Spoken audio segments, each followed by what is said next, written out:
My dad's gonna take over. He was an ex-pro racer, worked on all of his bikes with his brother. His brother was a Honda mechanic for years back then, like 70s, 80s. So he knows what he's doing. He's passed down all that stuff to my dad, which is his brother. So yeah, everything done in this video is gonna be done professionally and right.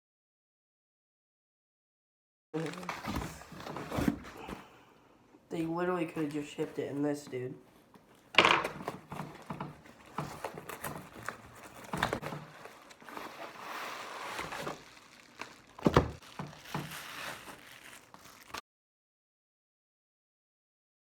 Okay, today we're putting on a rear shock on a 2017 CRF 110 Honda.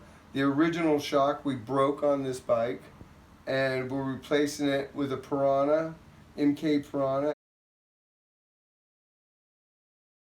Alright, so here are some things you're gonna need for the plastics. That, extension, and an 8mm right here, and a screwdriver. Alright, so now that you've loosened up the seat bolt and this bolt right here, you must take the little like plastic clip thingy, pull that off, and you should just slide off. So now you have the rear piece of it, put it somewhere safe, put the bolts back in there. I like to do like a tray, or you can put the bolts back where they go. That's what my dad does. And yeah. So now you can see it has uncovered this bolt right here. So then you have to loosen this one, and I already got this one loose. Alright, so now that you've loosened this bolt that you uncovered and it falls out, so I guess that means it's loose. Put it right there, and you'll notice you can't take this off. Like, it'll still be on there. Well, first of all, if I pull that up, there's a clip right there, but you want to leave that on. Yeah, you want to leave that on. And then, right in here, that's a pin, plastic pin right here. At this point, you dump this. You grab your screwdriver that you had to get. Sorry for the noisy chair, but you stick it in underneath this pin. And I don't know if I can do it with the camera, but you just kind of lift up on it. Keep kind of prying at it until it comes out. Alright, as you might have just saw, I dropped my phone, but I got it loose. So, let me just go ahead, pull it out. So, you got the plastic pin out now. Put it with the rest, wherever you've been putting your stuff. And then you'll notice it still isn't coming out, but it's super loose. You just have to pull up on, you pinch the bottom of this thing, and it just pulls up like that, falls off. Because you're not done yet, you gotta grab this and this one. Now we gotta take off this side. Alright, now once again, you've broken all of them loose. Now go ahead and take them out.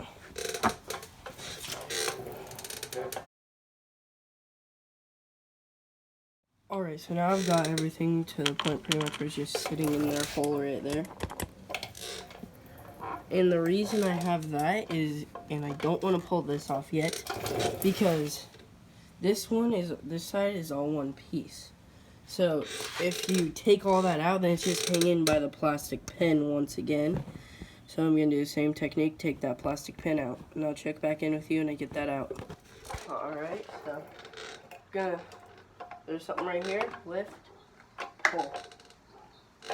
See how it's all one piece? Now that's off. One with the seat, because since it goes through the seat, it's a little bit longer than the rest of them.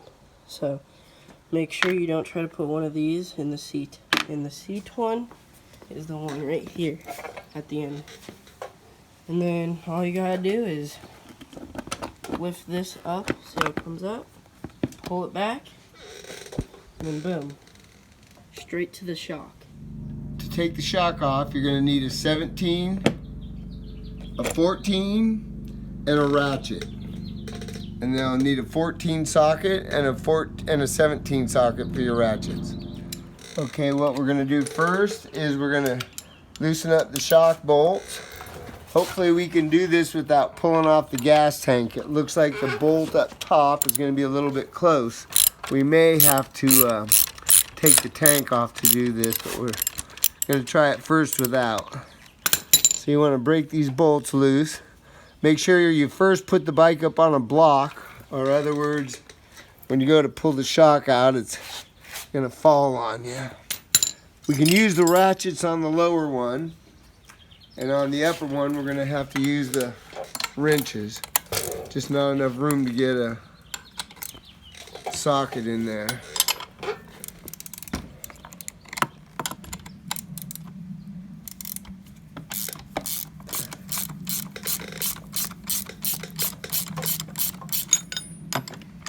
That was good.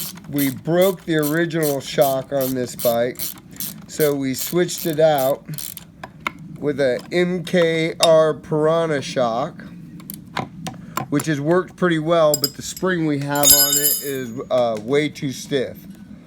So we haven't been able to find a different spring for it, so I just purchased a whole new shock with a lighter spring on it. Not the way you prefer to go, but it seemed like the only way we could make it happen.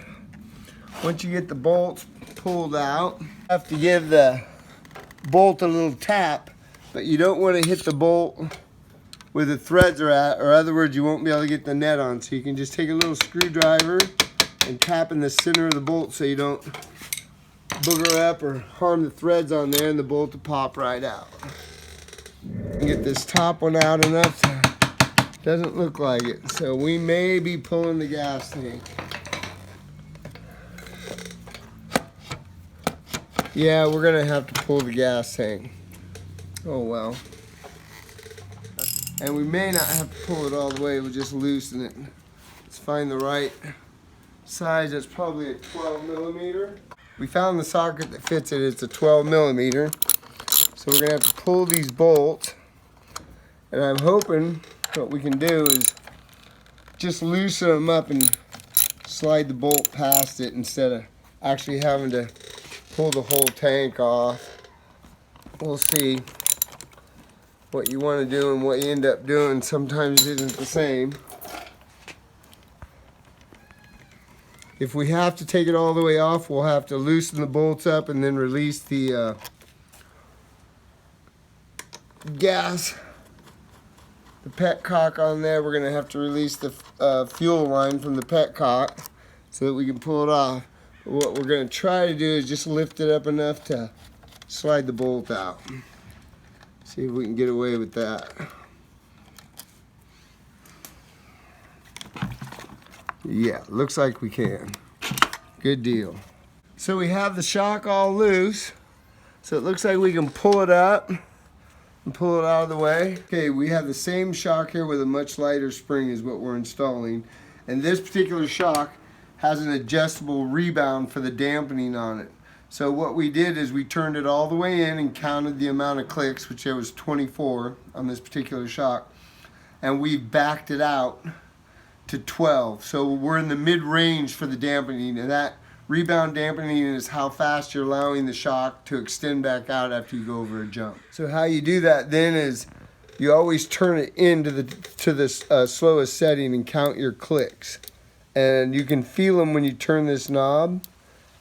And there's 24 on this particular shock. So what we did is we turned it all the way in. We counted exactly how many clicks there were.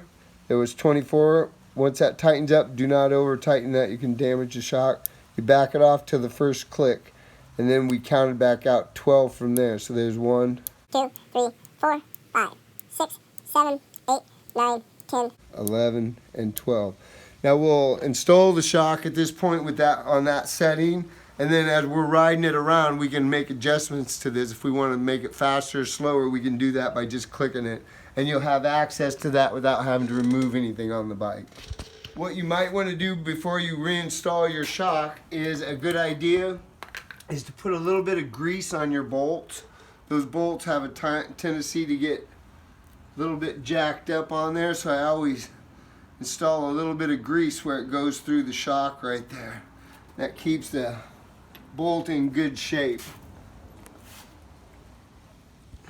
Keeps everything from rusting out and getting stuck. Not much, just a little bit of grease. Another adjustment you have on these shocks is the preload on the spring, which it determines how quickly the shock returns back and how far it sags when you get down. For right now, we're going to leave these loose. This is the way it came from the factory, this setting right here. You just, if you want to make it stiffer or softer, you just tighten this one collar right here on here, and once you get the setting you like, you tighten the second collar down on there, and it's just like a lock nut. It locks that into position so that it can't back off and your spring stays in that position. For right now, we're just going to leave it right here until we get everything installed. We'll sit on the bike and see how it feels and make any adjustments we have to make. Then install the shock back on the bike. You can drop this lower section in here. Actually, a little bit of dirt in there. We need to clean out a little bit. What we'll do is we'll drop that in there. We'll put that in there. We'll lift the seat up. Tank. Of the tank.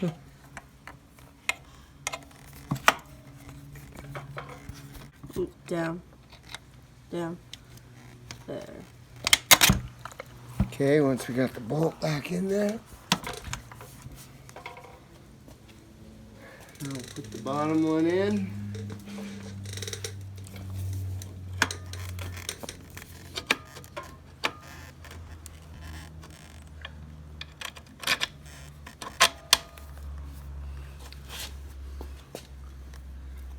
And then what we might want to do here is put just a small amount of Loctite on these before we install the nut back on them. Use this blue, and you just need a small amount of that. You don't need much of that. Put the blue on there. And you do not need this. This is not mandatory. Okay, so now we're just gonna install the nuts back on everything.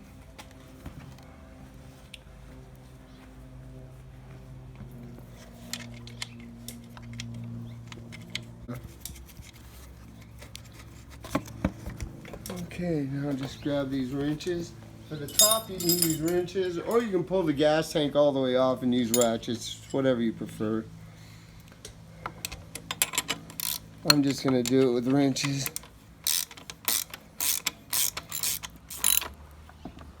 Okay, so we have both the bolts through the shock, and right now we're just tightening the nut up. On the bottom. You might want to cinch these up pretty good.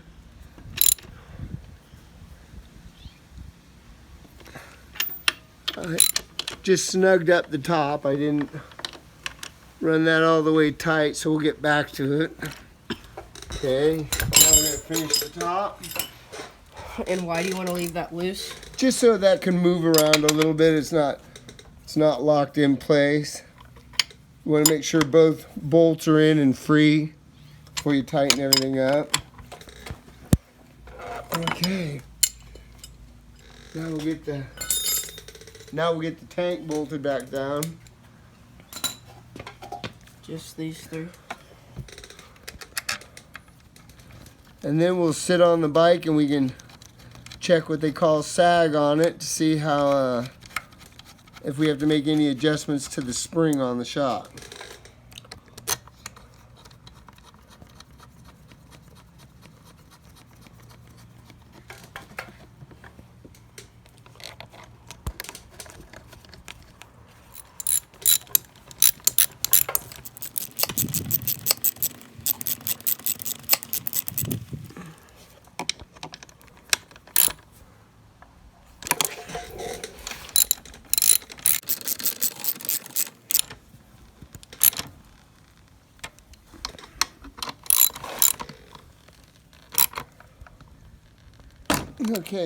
Okay, now that we got the tank tightened back down, we're going to loosen this collar up a little bit, take some of the preload off the spring,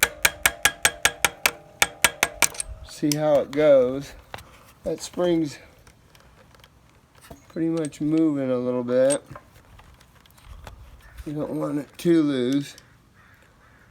So what we're going to do is just tighten this collar up, and we'll temporarily sit on the bike and we'll see how it works. See what it looks like. So I'm going to just slide the seat on, and we're going to just slide the seat on there, take the bike off the block, and we're going to try to get a feel for the suspension, the rear spring setting on that.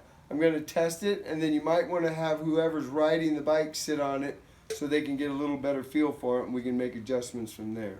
Now we're going to temporarily just slide the seat on there. It's got a little spot right there it hooks into, and these go under the frame. We'll just slide that in there. We're just going to sit on the bike. We're not going to ride it or anything, just to see if we have to do. And at that point, we can take the bike off the block. Okay, so now we're going to have the rider sit on the bike and test the spring. Feels good. See what he thinks. Way better than the heavier one we had on there. Yeah. Way, way, way softer. And then what we can do is we can measure what they call rider sag. So what I'll do is I'll get a tape measure and we'll measure what the bike sits. We'll see the difference. Stand up. Okay. But once you measure from a point on the fender here, you measure to the axle and you get that measurement. Remember that measurement, then have your rider sit on it and take the measurement again from the same spots. And you're going to want to have someone hold the bike straight up or lean it up against the wall, straight up and down.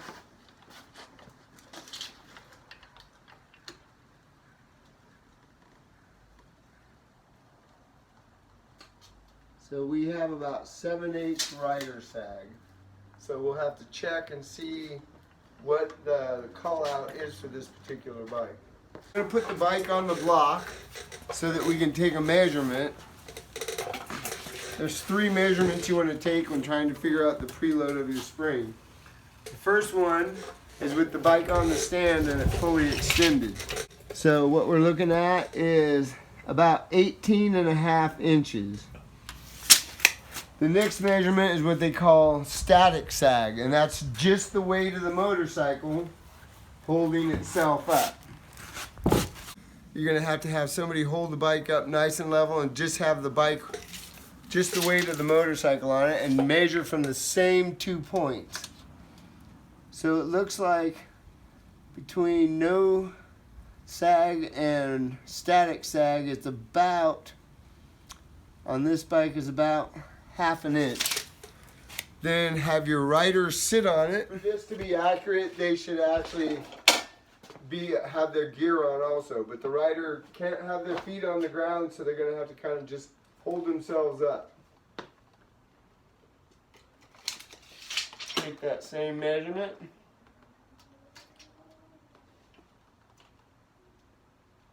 So we're about 1.25 inches rider sag on this bike. I can't find any specifications anywhere on that. So I think what we're going to do is we're just going to tighten that collar up where it's at, and we're going to ride it, and we'll go from there. Before you tighten that up, you don't want this spring to be too loose. You don't want it being able to move a little bit. So you'll want to tighten this first collar up until your spring is a little bit snug. They make wrenches for this. I don't have one of those wrenches, so I usually use a chisel or a screwdriver and just snug that up. Should still be able to spin that though. You don't want too much preload on this spring or it'll want to throw you over the handlebars. I think we're going to go with that. That feels pretty good. We'll do a rider, we'll test that out and we'll go from there. Gotten that first collar's tightened up to where we're going to go ahead and leave that and adjust it for the first time. This second collar, what this collar is it's like a lock nut that tightens up against the first one here so that it doesn't back off and your spring come loose. And it doesn't have to be super tight. You just want to snug that up. It's just a safety collar. Doesn't actually hold anything in place. Okay, so we're done with adjusting the spring. We've adjusted the dampening on the bottom. So we're just gonna go ahead and slide this seat back on. And after this, you can go ahead and install everything back on the bike and it's ready to Set ride. the seat back on temporarily. You're gonna want to turn the gas on, turn your bike on.